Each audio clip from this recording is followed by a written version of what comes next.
back inside the Now Morning Show. Hope you're having a great morning so far. We definitely are. And we're going to talk this morning about a brand new book that's launching on November 9th. To do that, I want to welcome the author of the book, Father Mark Georges. Good morning to you, Father. Hello, good morning, everyone. How are you doing this morning? Very well, thanks. Yeah, Thank you so much for joining us. Thank you, it's a pleasure. Tell me a little bit about the work that you do at Sweetbriar House.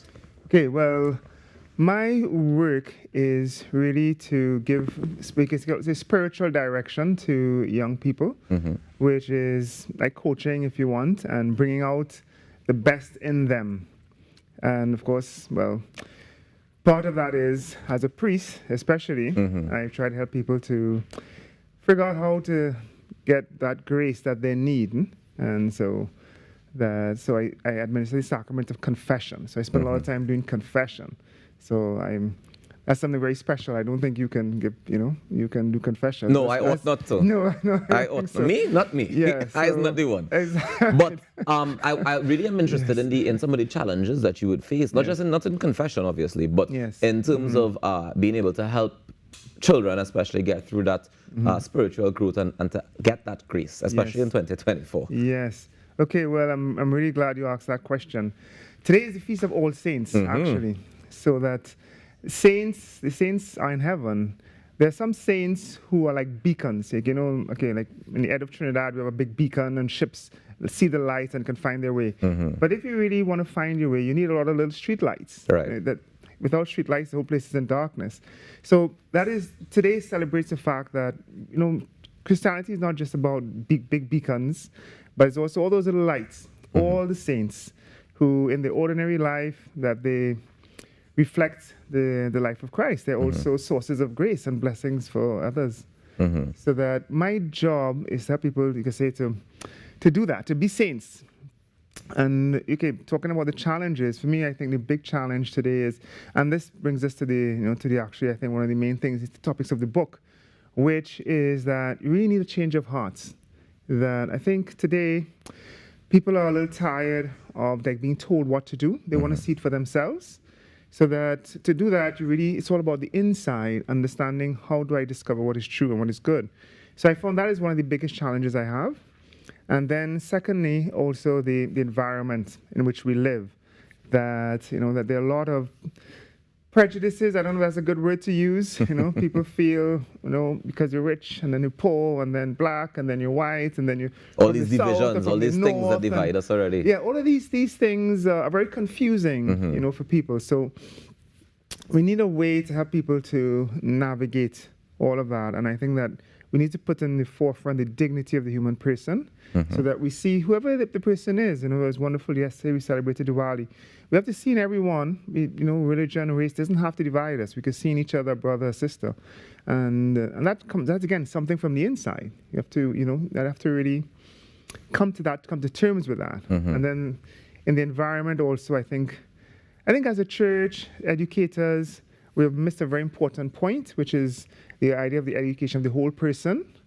That has just disappeared. It just kind of fell by the way. Yeah. The kind of expression I use is that in our kind of quest for progress, we've sort of thrown for change and for addressing all these issues that we just spoke about. We've kind of come up with, we want to fix things, we want to overthrow, and we've lost sight of fundamentals.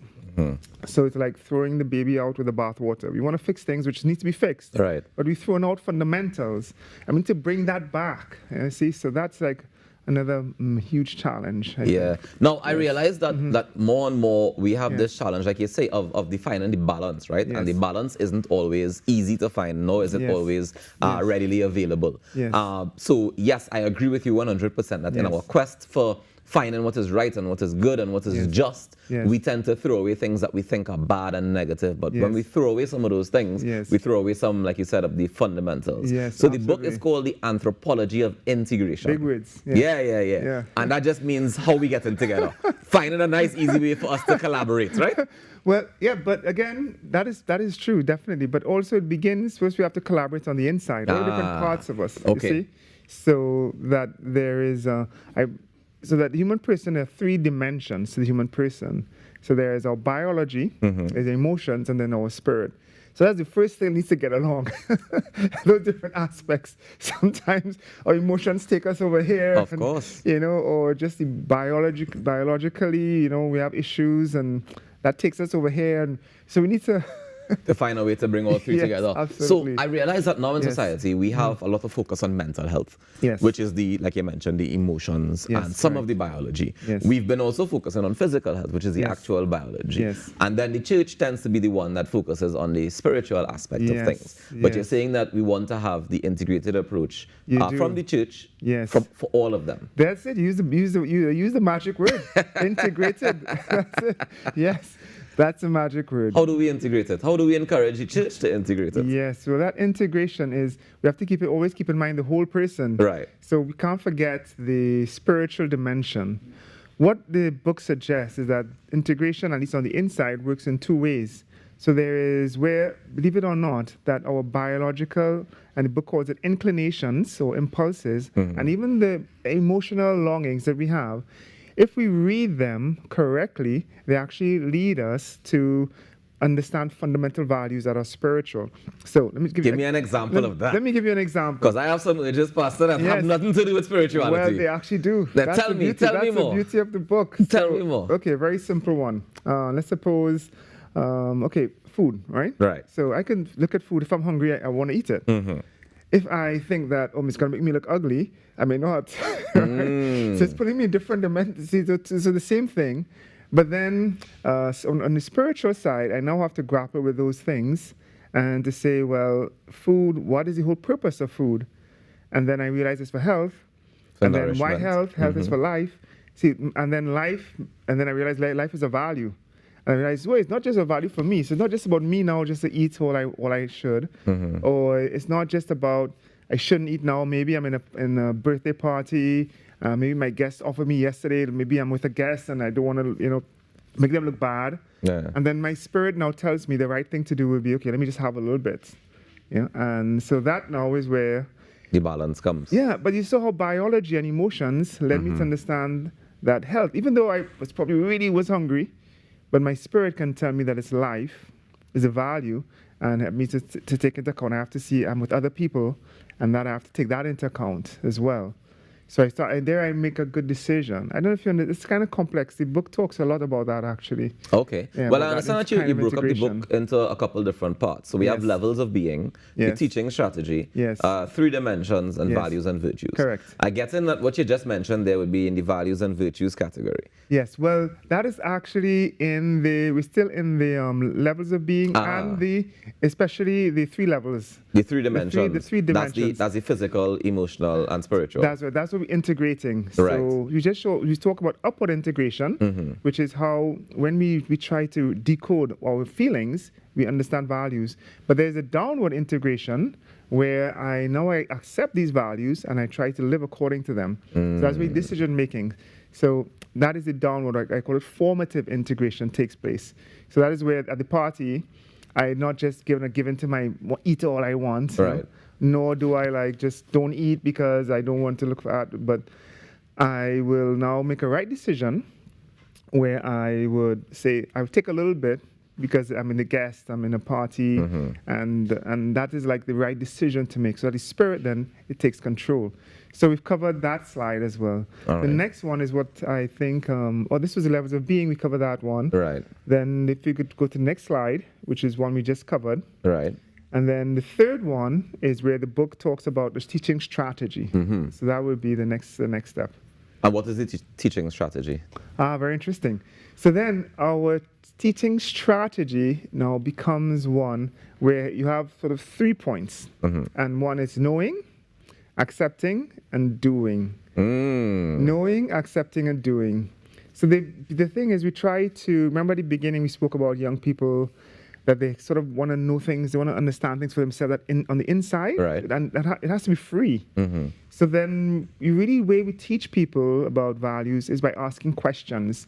You don't tell them, oh, you do this, do this, do that, do this, do this, do that, which sometimes that is how. Yeah, negative blowback. You'll get some negative blowback from that. You get a lot of pushback from that. And unfortunately, nobody likes to be told what to do. Amen to that. Oh, and young people nowadays, Forget it. I think young people of every generation have that challenge where you want to fight back, you want to be a little bit rebellious, you don't want people to tell you what to do. Absolutely. You want to figure out and navigate life accordingly. Right. So that's the whole point of the strategy. Right. So the strategy is ask a bunch of questions so that you are able to figure it out yourself. Ask the questions. Father, where do we get access to this book? Okay, so this book is available on Amazon. You just go there and you can say integration, anthropology of integration. It comes up. It is available. There's a website. Now, my launch is being sponsored by a group called Communities Alive.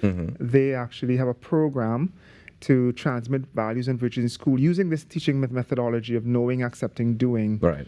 So it's really teaching through stories. So it's not telling you, okay, today we're going to learn about sharing. No, it tells you a story and you have to figure out what the value is. It's kind of like the Bible.